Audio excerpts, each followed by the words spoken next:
Hukuman salib, crucifixion, asal Kekaisaran Romawi. Periode kurang lebih 500 sebelum Masehi sampai 300 Masehi. Crucifixion atau hukuman salib adalah salah satu metode eksekusi paling brutal yang pernah diterapkan dalam sejarah. Hukuman ini digunakan oleh Kekaisaran Romawi untuk menghukum budak, pemberontak, dan kriminal kelas rendah. Tujuannya bukan sekedar tetapi juga memberi peringatan keras bagi masyarakat. Korban diikat atau dipaku pada kayu salib dan dibiarkan tergantung selama berjam-jam hingga berhari-hari. Biasanya mati karena kehabisan darah, dehidrasi, atau asfiksia. Itu kesulitan bernapas karena berat tubuh sendiri. Proses kematiannya lambat dan menyakitkan. Akhirnya praktek ini dihapus seiring runtuhnya Kekaisaran Romawi dan perubahan nilai-nilai kemanusiaan.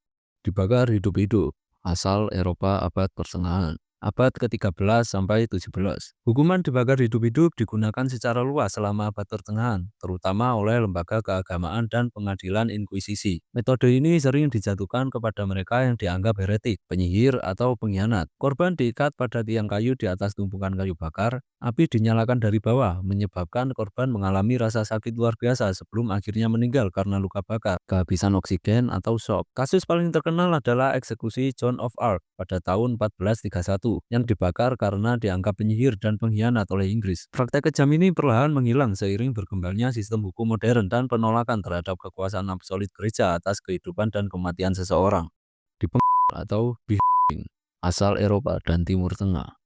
Pemenggalan kepala merupakan salah satu metode eksekusi tertua dalam sejarah. Ia dianggap cara tercepat dan paling terhormat untuk mengakhiri hidup seseorang, terutama bagi bangsawan, prajurit, atau orang penting yang dihukum mati. Di Inggris, metode ini banyak digunakan hingga abad ke-18. Kasus terkenal yaitu Anne Boleyn, istri kedua Raja Henry VIII, yang dieksekusi pada 1536 dengan pedang dari Prancis atas permintaan khusus. Sementara di Timur Tengah, juga dipraktekkan sejak lama, baik dalam konteks hukum Islam klasik maupun sistem kerajaan tertentu. Saat ini, pengadilan dianggap metode eksekusi brutal dan hampir sepenuhnya ditinggalkan di sistem hukum modern.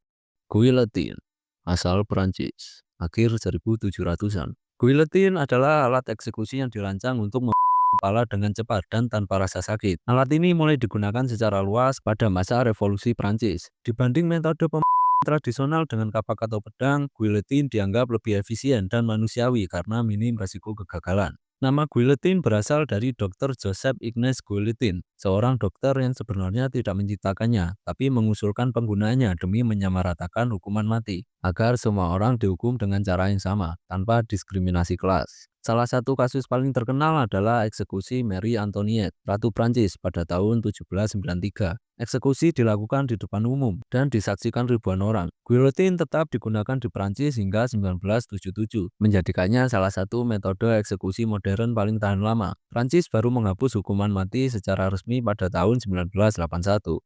Dirajam atau stoning, tradisi kuno dan hukum syariah di beberapa negara. Rajam adalah metode eksekusi dengan cara melempari terpidana dengan batu hingga tewas. Metode ini dikenal sejak zaman kuno, tercatat dalam hukum Mesopotamia, hukum Musa, dan kitab-kitab agama Abrahamik. Biasanya hukuman ini dijatuhkan atas tuduhan zina, perzinaan saat sudah menikah, atau penodaan agama. Korban dirajam di tempat terbuka, kadang dikubur hingga pinggang atau dada, agar tidak bisa menghindar. Negara yang masih mencatatkan rajam dalam hukum, meski jarang dilaksanakan secara terbuka, antara lain Iran, Arab Saudi, Somalia, dan Afghanistan. Namun tekanan internasional dan perubahan hukum membuat praktek ini makin jarang dan tertutup. Rajam banyak menuai kritik sebagai metode brutal, kejam, dan bertentangan dengan hak asasi manusia. Kursi listrik, asal Amerika Serikat, akhir abad ke-19. Kursi listrik pertama kali digunakan sebagai metode eksekusi di New York tahun 1890. Tujuannya adalah mencari alternatif yang dianggap lebih manusiawi dibanding gantung. Terdakwa dipasangkan sabuk di tubuh, elektroda di kepala dan kaki, lalu dialiri listrik bertegangan tinggi yang membakar jaringan internal dan menyebabkan henti jantung. Eksekusi kursi listrik pertama kali dilakukan terhadap William Kemmler yang tubuhnya gosong dan membuat publik shock. Kursi listrik menjadi metode eksekusi utama di Amerika Serikat selama abad ke-20. Saat ini kursi listrik masih legal di beberapa negara bagian Amerika Serikat seperti Alabama, South Carolina, dan Tennessee, tapi sangat jarang digunakan. Gas beracun atau gas chamber, asal Amerika Serikat, awal abad ke-20. Metode ini pertama kali digunakan pada tahun 1924 di Nevada, Amerika Serikat. Terpidana akan dikurung di sebuah ruang kedap udara, lalu gas beracun, biasanya hidrogen cyanida, dilepaskan untuk menghentikan sistem pernapasan dan korban secara perlahan. Selama Perang Dunia II, metode ini mendapat stigma kuat karena digunakan dalam Holocaust oleh Nazi, terutama di kamp-kamp permusuhan seperti Auschwitz. Di sana, Zyklon B, jenis gas cyanida, digunakan untuk membunuh jutaan orang secara massal. Setelah perang, reputasi ruang gas merosot drastis. Di Amerika Serikat, penggunaan metode ini perlahan ditinggalkan karena dianggap tidak manusiawi dan beresiko bagi petugas pelaksana yang bisa ikut terpapar gas jika ada kebocoran. Suntik mati atau lethal injection asal Amerika Serikat mulai digunakan sejak 1982. Suntik mati adalah metode eksekusi paling umum di era modern, terutama di negara-negara yang masih menerapkan hukuman mati seperti Amerika Serikat, Tiongkok, dan beberapa negara Asia Tenggara. Tujuan awalnya adalah menciptakan cara eksekusi yang dianggap lebih manusiawi dibandingkan metode lama seperti gantung, kursi listrik, atau gas beracun. Prosesnya melibatkan 3 jenis obat, yaitu anestesi untuk membuat tubuh tidak sadar, paralitik untuk melumpuhkan otot dan menghentikan pernapasan, lalu kalium klorida untuk menghentikan detak jantung. Namun prakteknya tak selalu berjalan lancar. Kesalahan dosis obat kadaluarsa atau kesulitan menemukan pembuluh darah bisa menyebabkan proses menjadi lambat atau menyakitkan. Derek, abad pertengahan Eropa. Derek adalah salah satu alat penyiksaan paling mengerikan dalam sejarah Eropa. Diciptakan pada abad pertengahan, alat ini digunakan bukan hanya untuk menghukum, tapi juga menyiksa. Strukturnya sederhana tapi kejam. Sebuah rangka kayu besar dengan 2 penggulung tali di kedua ujungnya. Tangan dan kaki korban diikat pada tali lalu perlahan-lahan diputar, hingga tubuh mereka tertarik hingga melampaui batas anatomi. Derek dipakai oleh Inkuisisi Katolik, pengadilan kerajaan, dan otoritas keagamaan di berbagai negara Eropa. Meski akhirnya ditinggalkan karena dianggap tidak manusiawi, alat ini mencerminkan betapa sistem hukum masa lalu sering mengandalkan rasa takut, bukan keadilan. Iron Maiden, alat fiktif tapi terkenal. Iron Maiden sering dianggap sebagai salah satu alat eksekusi paling menyeramkan dari abad pertengahan. Sebuah peti besi menyerupai tubuh manusia lengkap dengan paku-paku tajam di bagian dalam. Korban dikurung di dalamnya dan saat pintu ditutup, paku-paku itu menembus tubuh. Namun meskipun sering muncul di museum dan budaya populer, bukti sejarah nyata tentang penggunaannya sangat minim. Bagian besar sejarawan sepakat bahwa Iron Maiden tidak pernah benar-benar digunakan pada zaman itu. Alat ini kemungkinan besar merupakan rekonstruksi fiktif yang dibuat pada abad ke-18 atau 19.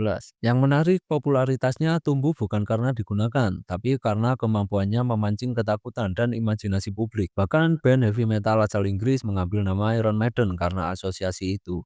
Impalement asal Eropa Timur dan Timur Tengah. Impalement atau hukuman dengan penyulaan adalah salah satu metode eksekusi paling brutal yang pernah tercatat dalam sejarah. Korban akan dipaksa duduk atau ditancapkan ke sebuah tiang runcing yang kemudian perlahan menembus tubuh mereka dari bagian bawah hingga keluar di atas. Proses ini bisa berlangsung selama berjam-jam bahkan berhari-hari, tergantung pada berat badan korban dan kemiringan tiang. Hukuman ini dikenal luas di wilayah Timur Tengah, Balkan, dan Eropa Timur. Salah satu tokoh yang paling dikenal karena menggunakan impalement adalah Vlad III Dracula dari Wallachia, sekarang bagian dari Rumania, yang dijuluki Vlad the Impaler. Ribuan musuhnya disulap sebagai bentuk teror politik. Tubuh mereka dibiarkan membusuk di sepanjang jalan sebagai peringatan bagi siapapun yang menentang kekuasaan.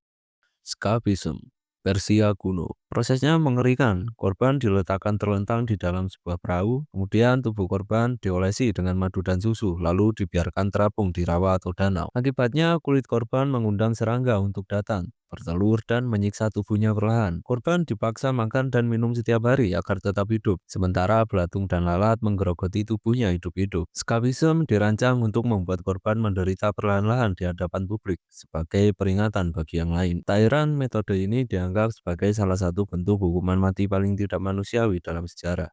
Dieksekusi oleh gajah. India dan Asia Tenggara. Metode ini dikenal sebagai gajah penghukum, digunakan oleh raja dan penguasa untuk mengeksekusi penjahat, pengkhianat, atau musuh politik. Gajah yang digunakan bukan sembarang gajah, mereka dilatih secara khusus untuk dengan cara yang mengerikan. Eksekusinya bisa berbeda-beda, ada yang dibijak hingga hancur secara langsung, ada pula yang dilempar, diseret, atau diinjak perlahan, membuat korban menderita sebelum kematian datang. Menariknya, gajah juga bisa diperintahkan untuk berhenti memberi kesan bahwa pengampunan ada di tangan raja, bukan nasib. Praktek ini berlangsung selama berapa abad, bahkan tercatat dalam catatan kolonial Eropa sebagai metode eksekusi yang paling tidak biasa tapi efektif menebar rasa takut. Blood Eagle, bangsa Viking.